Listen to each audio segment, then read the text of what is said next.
ఇంట్లో అందరూ Maggi lovers అయితే పిల్లలు ఏం బ్రేక్ఫాస్ట్ చేద్దాం? మ్యాగీ అమ్మా. Maggi Maggi Maggi.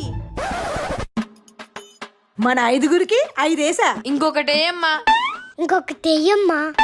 ఇంకొకటి అయ్యాక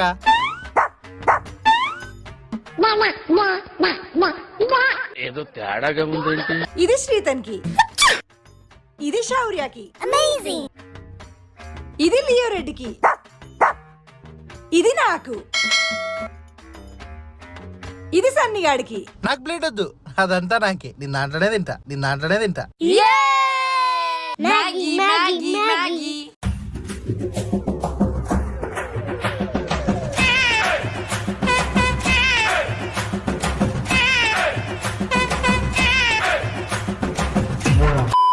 ఫుల్ గా జంక్ ఫుడ్ తిని అనారోగ్యం పాలైన ఫ్యామిలీ. అయిపోయి.